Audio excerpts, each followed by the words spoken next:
Hi there, and welcome back to Valley por Vida. Well, bullying, either in person or over social media, is an ongoing issue that affects students every day. Now, regardless of whether they're learning at home or in person, students are at risk of being bullied. So, in honor of National Bullying Prevention Month, we went ahead and spoke to an expert to learn how parents and teachers can identify signs of bullying and the steps on how we can prevent it. Take a look. I'm the lower division counseling coordinator for Texas Connections Academy, which is an online, fully online, virtual Texas public school grades 3 through 12. I'm here to talk to you today about a very important topic of bullying in our schools.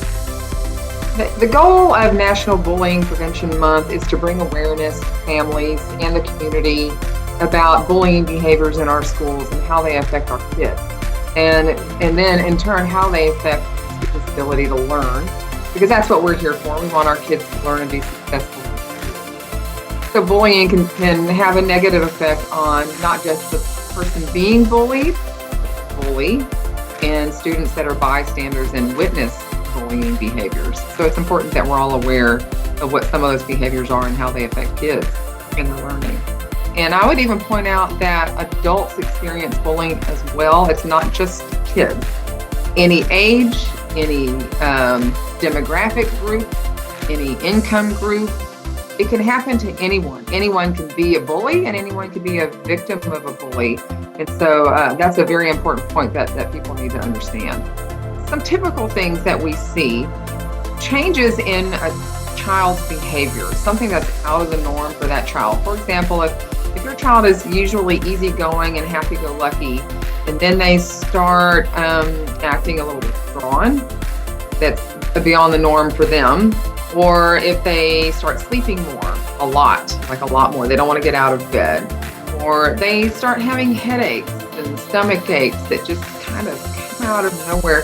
You know, a stomach ache once or twice a year is not uncommon, but if it's something that happens over and over and over again, and you start to notice a pattern, that could be a tell about bullying. And one of the number one things that we often see with kids that are being bullied is they start to withdraw from activities that they used to enjoy, or they just don't want to go to school anymore. So a child that used to just love to go to school suddenly is like, I don't want to go, I don't want to get out of bed, I don't want to go to school. Could be a sign that maybe that child is experiencing bullying. Right, so bullying definitely happens online. Our kids today spend a great deal of time online. And so not just because of the pandemic, kids had to do a lot of learning online, but they play games online. And it's kind of interesting to me to see how often students develop friendships online through like online gaming and other little social platforms. So they're very much into being online with one another. Now the thing is, the same bullying behaviors that you might see in a face-to-face situation, we'll see online. And oftentimes it can be more insidious because for whatever reason, students or people in general are a lot more, it's like they're more willing to push the envelope, to be mean in a virtual environment because you don't see them. You might see their face on a camera, but oftentimes it's just through like a message, and they get a little bit more bold.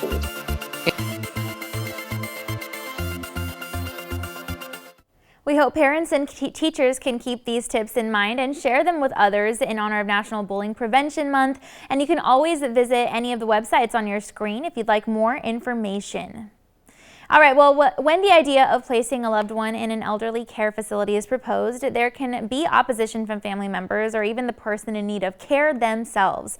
It can be difficult and a difficult time, rather, to navigate through, and we can wonder how we can combat the feeling that we're abandoning our family member. So we went ahead and spoke with an expert in Alzheimer's disease and related dementias for tips to keep in mind when we're faced with this situation. Go ahead and take a look. My name's Lisa Skinner, and I am a behavior specialist with an expertise in Alzheimer's disease and dementia. And today I wanted to give you a couple of tips on things to look for when looking for a dementia care facility for a loved one. A couple of the things that I think are really important to take into consideration consideration are what kind of training has the staff received? And this is very specific to caring for people who have brain disease because the training really needs to be very specialized.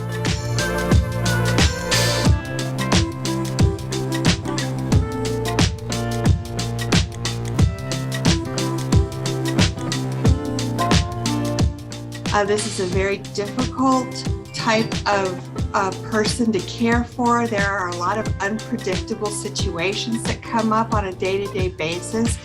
And the training really involves learning a new way to communicate with people who can no longer communicate with you the way they did when they had a healthy brain. So ask really great questions about the type of training they receive.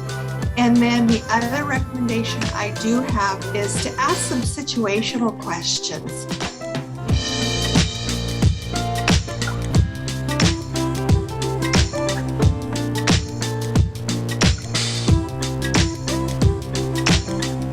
What would your caregiver do if my mother became very, very agitated? And what would they do? Tell me some of the things that they could do to keep it from escalating to a much more serious event. And listen to what they say. So ask really good questions, ask what type of training they receive, and then what does the ongoing training look like? Because this is a very long process. They have training, they go and take care of the residents, and then the training is ongoing after that. Feel free to check out Truth, Lies, and Alzheimer's at Secret Faces for more information. All right, well, that's all of our time for now. We want to thank you again so much for joining us, and be sure to tune in again next time because we're going to be speaking with the team at Prominence Health Plan to learn all about the upcoming enrollment period. Plus, we'll have info on how to teach your kids about emotional empowerment. Now, don't forget to follow our team on social media for exclusive behind-the-scenes sneak peeks at what we're filming for the show. And of course, you can always visit valleycentral.com if you'd like to rewatch some of today's favorite segments. We've got all of that and so much more next time on Valley por Vida. We'll see you then.